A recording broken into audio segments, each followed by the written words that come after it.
The first snow of the season came earlier than expected in Alder Creek. It arrived silently in the night, blanketing the hills, barns, and winding fences in a soft sheet of white. When Thomas Granger stepped out onto his porch that morning, coffee mug in hand, the air held that sharp, metallic cold that only mountain winters could carry. "Too early for this," he muttered, pulling his worn flannel tighter. Behind him, the screen door creaked as it closed. At his side stood Remy, his 10-year-old German shepherd, alert and still, despite the snow clinging to his thick fur. "Go on then," Thomas said, nodding toward the lower pasture. "Check the fence line." Remy didn't need to be told twice. He bounded off through the snow, strong legs cutting a clear trail toward the sheep pen. It was their routine. Remy made a loop around the fields, while Thomas filled water troughs and scattered feed. The two of them had worked this land together for nearly a decade, ever since Thomas left the search and rescue service and buried his grief here after losing Marlene. But this morning felt off. By the time Thomas finished his tasks and looked toward the tree line, Remy had not returned. Usually he was back within 15 minutes, tongue lolling, ready for breakfast. "Remy!" Thomas called, voice echoing over the quiet valley. No sound came back, no bark, no crunch of paws over snow. His chest tightened. He knew better than most that dogs didn't vanish without reason. He threw on his coat, tucked a flashlight into one pocket, and a leather leash into the other. The snow had stopped falling, leaving a muted world where every sound was amplified. His boots crunching, the wind stirring frozen pine branches. Following Remy's tracks through the snow was easy at first. The deep imprints led away from the barn, past the creek that had started to freeze, and into the woods beyond. As he entered the forest, the air changed. It grew darker under the evergreens, and the snow became patchier underfoot. The tracks continued, but with less clarity. Branches scratched at his sleeves, and twice he had to stop to catch his breath. At 67, his body no longer moved with the same urgency it once had, but his instincts remained sharp. Then, a sound. A bark. But it wasn't Remy's usual alert call. It was urgent, high-pitched, threaded with anxiety. Thomas picked up his pace, heart pounding. He pushed past a snow-covered thicket and stumbled into a small clearing where a large pine tree had fallen, its massive roots yanked from the earth like a broken tooth. Remy stood near the exposed roots, pacing, ears back. He let out another short bark and glanced over his shoulder at Thomas, then returned his attention to something under the tree. Thomas slowed his steps. "What is it, boy?" As he moved closer, he saw it, tucked into a hollow beneath the lifted roots, half buried in snow and leaves, was a wild animal, a bobcat. It was a young female, barely more than a juvenile. Her coat was mottled with dirt and dried blood. One of her hind legs stuck out at an awkward angle, swollen and raw with an open wound. Her chest rose and fell rapidly as she pressed herself back into the shadows, golden eyes locked onto the man approaching. Thomas froze. 1,000 instincts kicked in. Training, caution, the knowledge that a wounded wildcat was dangerous. But then he looked at Remy, who wasn't growling or barking anymore. The big shepherd had laid down in the snow, head low between his paws, eyes fixed on the bobcat. Not in threat, in understanding. "You serious?" Thomas whispered. The bobcat hissed softly, but didn't lunge.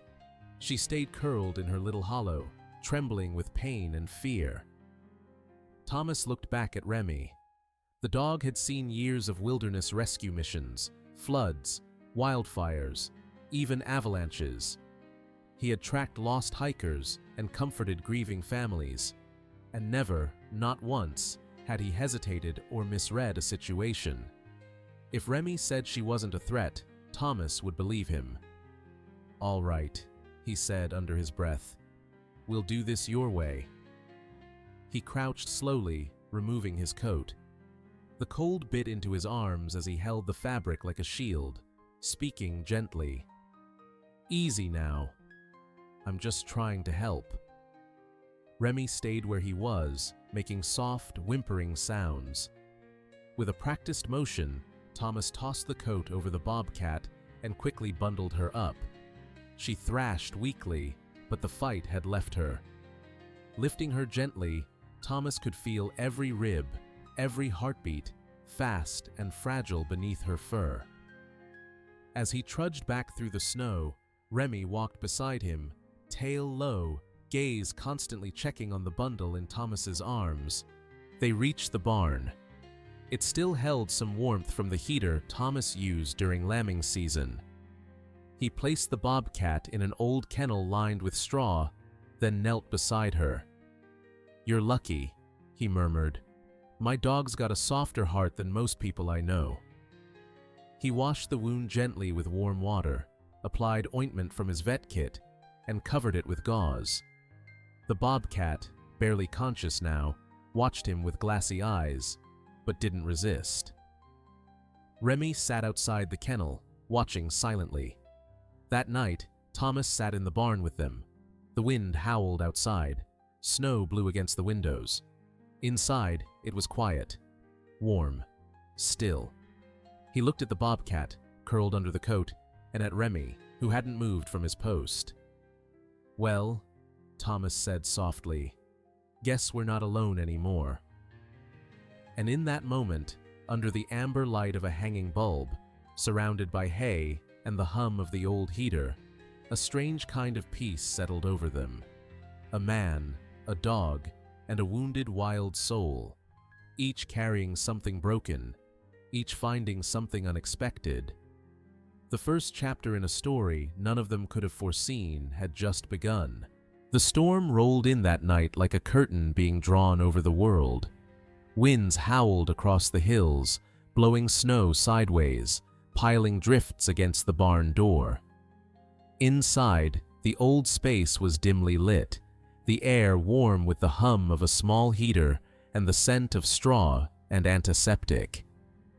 The Bobcat lay in the kennel, wrapped in Thomas's coat, unmoving except for the slow, rhythmic rise of her chest. Thomas sat on an overturned bucket, sipping lukewarm coffee from a tin mug, watching both the animal and the dog beside her. "I suppose we'll need to call you something," he murmured. "Can't keep calling you her." He studied the feline. Though thin and injured, she held an undeniable grace, like smoke given form. Her spotted coat, streaked with mud, still shimmered faintly in the light. Her ears twitched at the sound of his voice. "Ashra," he said softly. "Ashra it is." The name had no particular origin. It had simply arrived, like the snowstorm itself, uninvited, but somehow fitting. Ashra didn't react, but the name stuck in his mind. She was no ordinary wild animal, not anymore. Remy shifted beside the kennel, setting his chin on his paws. Every so often, he let out a quiet whine, as if to reassure Ashra that she wasn't alone. She never growled at him. She didn't hiss. That was what puzzled Thomas most of all. Back when he worked search and rescue in Alberta, he'd seen wildcats snarl and flee at the scent of a dog. But this was different. It was as if they recognized something in each other. Shared ground, perhaps, between predator and protector. The next morning, Thomas opened the barn door and found the snow nearly up to his knees. The path to the road had vanished beneath a thick white veil. He tried the landline. Dead. The satellite internet? Outside. No weather update. No calls to the local wildlife service. No way out for now. "Looks like it's just us, girl," he said to Ashra. Every morning became a ritual. Thomas would boil water on the old stove in the house, then carry it out to the barn. He cleaned Ashra's wound with practiced care, talking to her the entire time. "Not much different than treating a lamb," he'd joke, "except the lamb doesn't have fangs and a death stare." Ashra never lashed out. She watched him with steady, measuring eyes, flinching only when he touched the deepest part of the wound. And through it all, Remy remained by her side, sometimes even nudging Thomas when the man was too slow or too rough. Days passed. Ashra began to eat more. Thomas fed her cooked chicken and bits of ground beef, soft food that didn't strain her healing body. Slowly, strength returned to her limbs. She began to sit up. One afternoon, she stood. It was a shaky, uncertain rise, but it made Thomas pause mid-task. "You're a fighter," he whispered. Remy wagged his tail softly, watching Ashra intently. Then, in an unexpected gesture, he trotted off into the shadows of the barn and returned dragging an old toy, an orange rubber ball chewed half to oblivion. He dropped it in front of the kennel. Ashra blinked. She didn't pounce. She didn't sniff. But that night, Thomas returned to find the ball tucked neatly inside the kennel, next to the coat. By the end of the week, Ashra began approaching the kennel door when Thomas entered. She stretched more often, grooming herself like a cat, readying for a return to pride. Her wound, while still tender, was healing cleanly. The swelling had gone down. She no longer cowered in the back of the cage. Thomas knew it was time. With Remy at his side, he unlatched the kennel door. Ashra didn't bolt. She stepped out slowly, paws silent on the straw. Her golden eyes flicked to Thomas, then to Remy. The dog remained still, tail sweeping softly behind him. The barn was hers now to explore. She walked its length, sniffing feed sacks, scratching once at a hay bale, and hopping onto a low beam with surprising agility for a cat who'd been close to death a week earlier. Remy followed, not intrusively, but like a shadow, steady, watchful. That evening, with wind still rattling the shutters, Thomas did something he'd never imagined. He opened the kitchen door. Ashra hesitated at the threshold. She stood there, framed by the glow of the porch light and the falling snow, ears forward, muscles tensed. Remy walked past her, into the warm kitchen, and leapt up into his usual armchair beside the fireplace. Ashra watched him. Then she stepped inside. It was a slow, deliberate crossing. Her claws clicked on the wooden floor. She sniffed the rug, the base of the sofa, and then, ignoring Thomas entirely, she leapt up into the armchair with Remy. They didn't touch, not at first. But within minutes, Ashra curled against the curve of the dog's back, her breathing steady, her eyes half-lidded. Thomas sat down at the table, staring. "If Marlene could see this," he whispered, the old ache in his chest rising like smoke, "she'd laugh me right out of my boots." But he couldn't laugh. He couldn't even speak. He just sat there, listening to the storm outside, watching a wild cat and an old dog sleep together in a chair by the fire. Two creatures that should have been enemies, but weren't. That night, as he turned off the lights and climbed the stairs to bed, Thomas glanced back one last time. The fire had died to embers. Remy's tail twitched once in his sleep. Ashra stirred, but didn't move away. And in that fragile silence, under one humble roof in the middle of a snow-locked forest, something remarkable was beginning to take root. Something wild, something real, something that no storm could bury.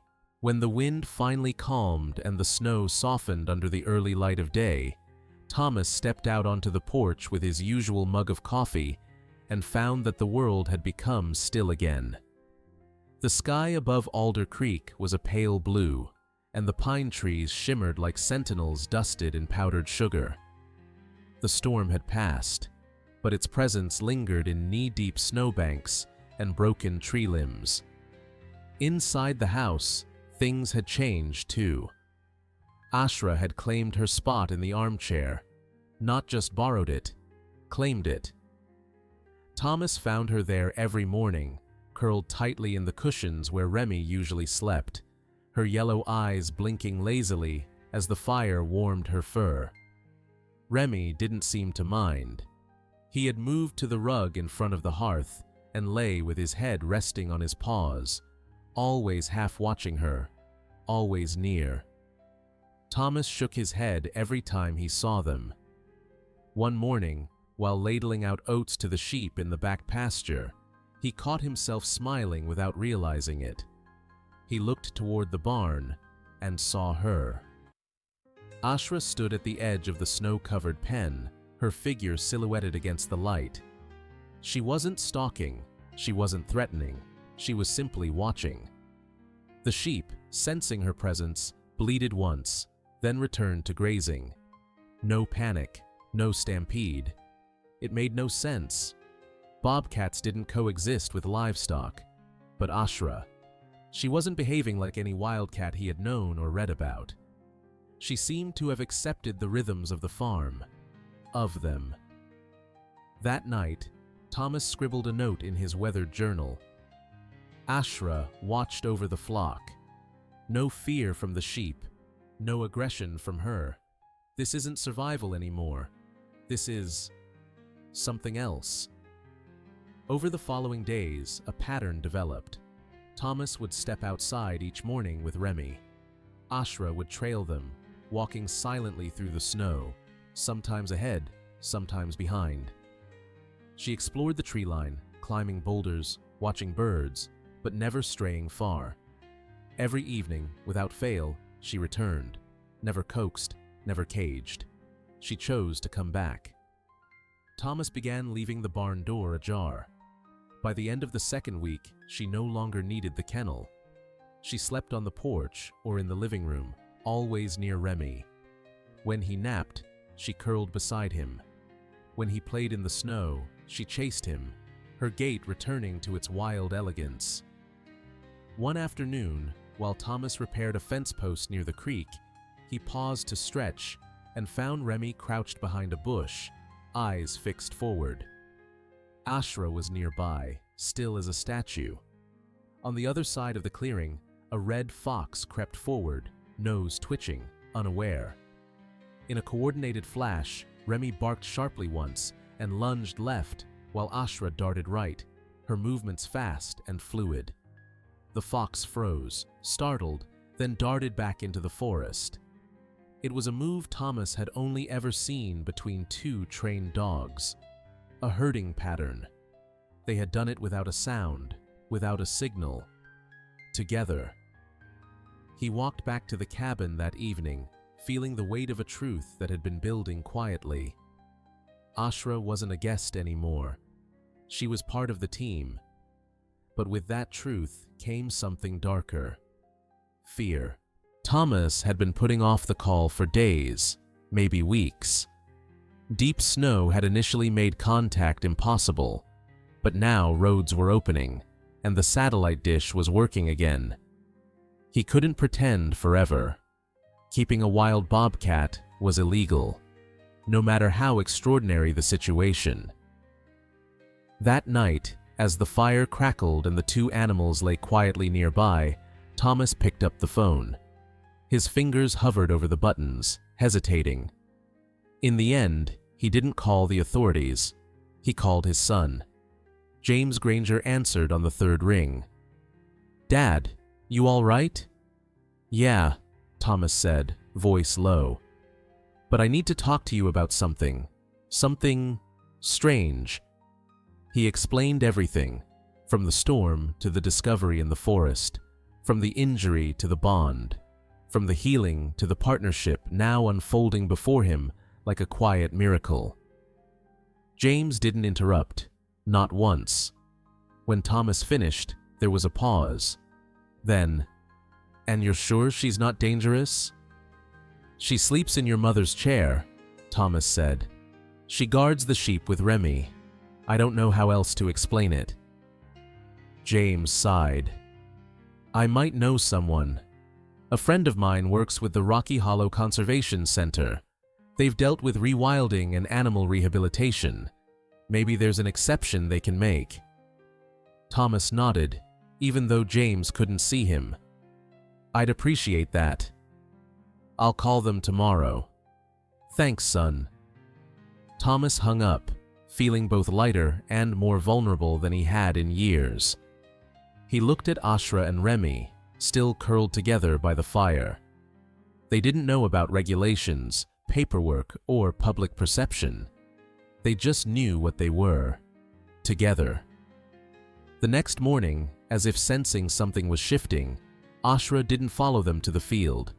She sat on the porch, tail twitching, eyes on the horizon. Thomas stood beside her. "Change is coming," he murmured. Ashra didn't move. She just watched. And for the first time since that snow-covered morning in the woods, Thomas felt the fragile weight of what they'd built together. Not just shelter or recovery, but trust, wild and rare as the animal beside him. A pact, unspoken, but real. The news came on a Thursday morning, just as the fog lifted off the pasture and the last patches of snow melted into spring mud. James called, his voice carrying a cautious optimism. "They want to meet her." Thomas leaned against the fence post, one boot resting on the lower rail. Remy sat beside him, alert as always, while Ashra paced the length of the barn roof like a silent shadow. "The conservation team?" Thomas asked. "Yeah, Rocky Hollow's senior wildlife director, Dr. Elena Craig. She saw the photos I sent. She says it's unprecedented." Thomas chuckled dryly. "That's one word for it." "They're not coming to take her," James said, anticipating the tension. "They're interested in studying her, what this bond means. They want to observe. Offer you a special permit, Dad. Conditional, but legal. You'd keep her. She'd stay."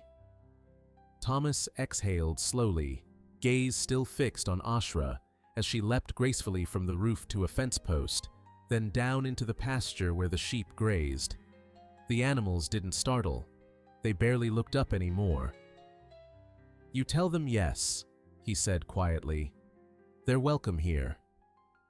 Dr. Elena Craig and her team arrived a week later. 3 vehicles wound up the gravel drive, parking beside Thomas's barn. A woman in her 40s with gray streaked hair tied back under a ball cap and field notes in hand stepped out first. Behind her were 2 young interns, a cameraman and a wildlife behavioral specialist.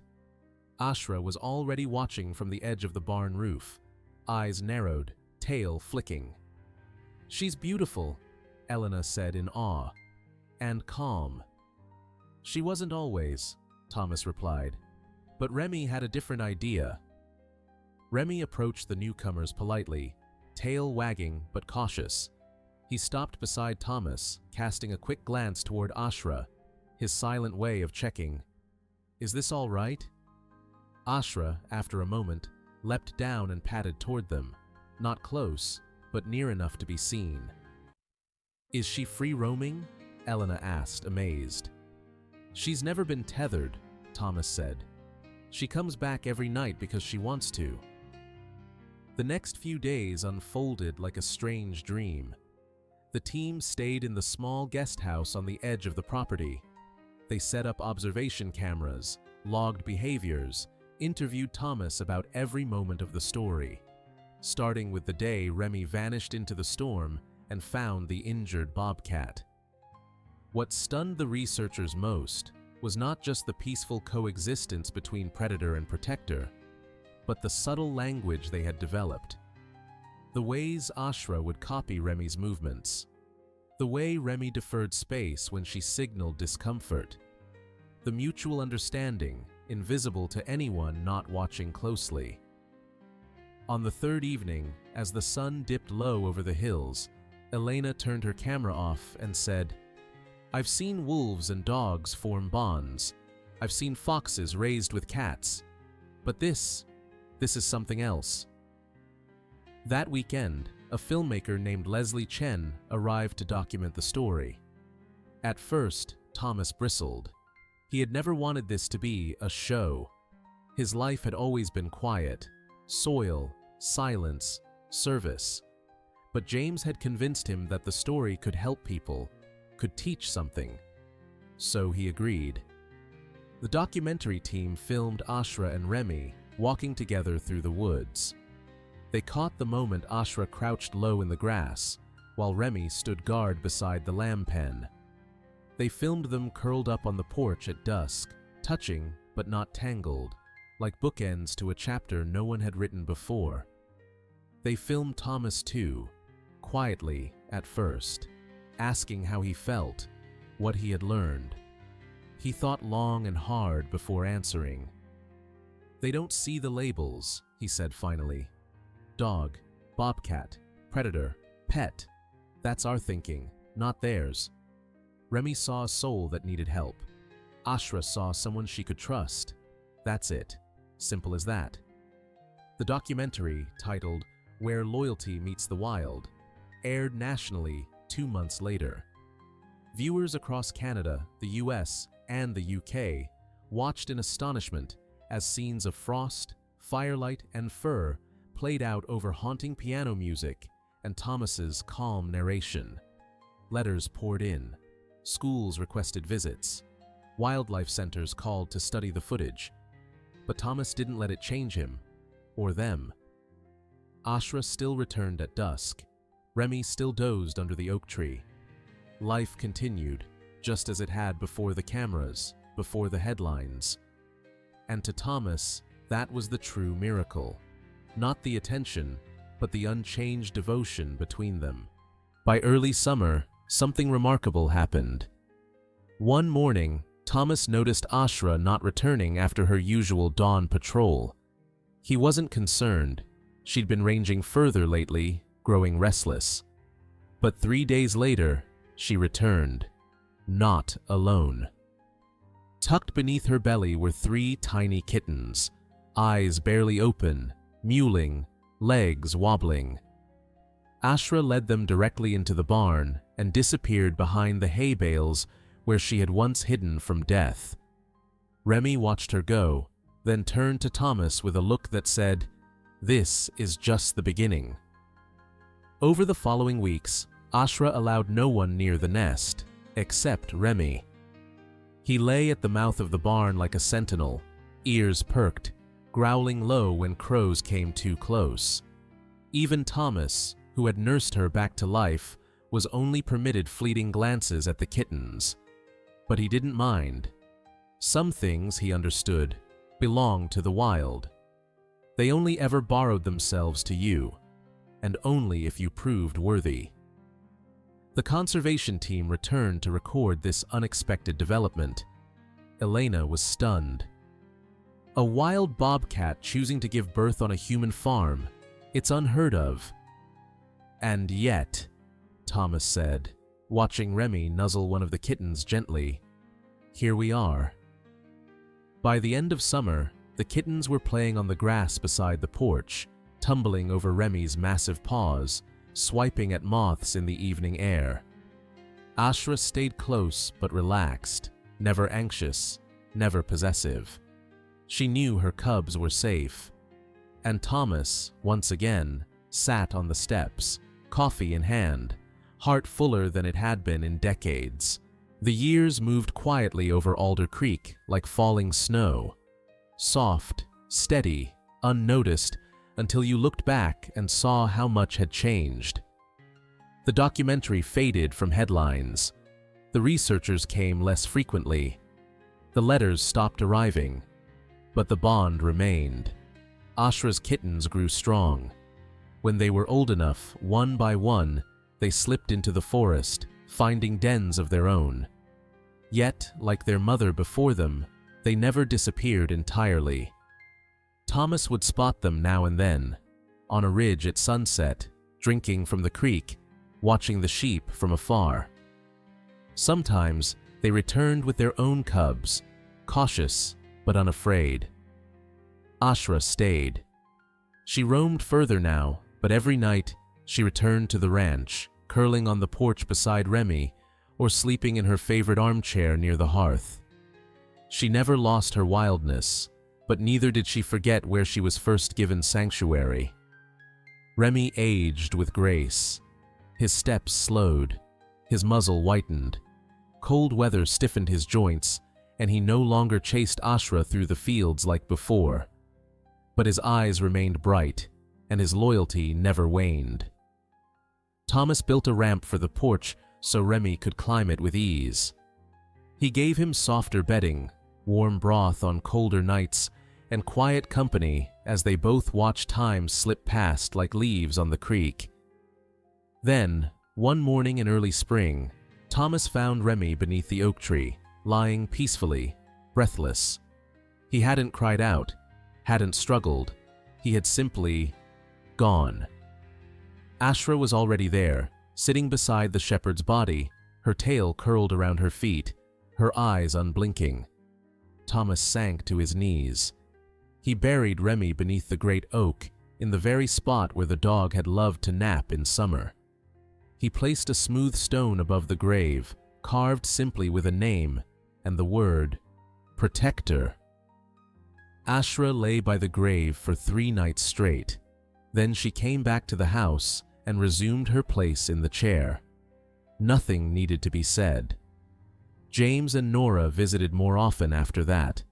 The ranch needed more hands, and Thomas, now nearing 75, was slower, stiffer, and grateful for the help. Nora, all legs and curiosity, adored the animals. She followed Ashra at a respectful distance, learning her rhythms. In time, the Bobcat began to tolerate her nearness, then her touch, then her laughter. "She trusts me," Nora whispered once, running a hand along Ashra's back. Thomas smiled. "She trusts who you are." One snowy afternoon, Nora sketched Ashra and Remy from a photograph taken years ago. Her drawing captured them side by side in the chair, winter pressing against the windows, fire glowing behind them. She titled it, "The Ones Who Chose Each Other." Thomas framed it and hung it over the fireplace. The Conservation Center reached out again the following year, this time not for observation, but to ask if they could name a program after the bond between Ashra and Remy, a new educational initiative about interspecies empathy and conservation ethics. Thomas agreed, on one condition, that it be taught with humility. They weren't trying to teach anyone, he said. They were just being. When Ashra grew old, it happened quickly. One winter, her steps slowed. Her time in the woods grew shorter. Her appetite waned. She slept more. Sometimes Thomas would find her sitting for hours by the window, watching the horizon as if waiting for something unseen. And then, one final evening, with snow whispering against the glass and the fire glowing low, Ashra curled into her chair, rested her head on the armrest, and closed her eyes. Thomas sat beside her. He said nothing, just rested his hand gently on her back. Hope, the rescue dog he'd adopted 2 years earlier, lay on the floor, watching silently. That night, Ashra passed in her sleep, peaceful, whole, home. Thomas buried her beside Remy, under the oak. He placed another stone, this one with her name and the word, Wildheart, and between them, on a small plaque of bronze, he added only, Friends Without Boundaries. Years passed. The ranch became known locally as Sanctuary Hill, not because of any official designation, but because everyone understood what had been born there. Children came to visit, walking quietly past the oak tree, leaving feathers, drawings, and pine cones by the stones. Hope became a guardian in her own right. Nora, now a young adult, began writing articles about Ashra and Remy, blending science with storytelling. Her voice was soft, but her words powerful. And Thomas? He grew older, but never bitter. He spent his mornings on the porch, coffee in hand, watching the woods. Sometimes he would see a spotted figure pass between trees, a flash of yellow eyes, a shadow on snow. Sometimes he believed it was Ashra's kin. Sometimes he believed it was Ashra herself. On the final page of his old leather-bound journal, Thomas wrote, "It started with a storm. It ended with a family I didn't know I needed. Not by blood, not by law, but by choice. And that's the kind that lasts." On the 10th anniversary of Where Loyalty Meets the Wild, a new documentary aired across North America. It was narrated by Nora Granger. The final scene showed the wind through the pines, the graves under the oak, and a young bobcat lying beside a new shepherd pup on the porch. The screen faded to black with the words, "Sometimes the greatest miracles arrive on 4 paws. They ask for nothing but to be seen."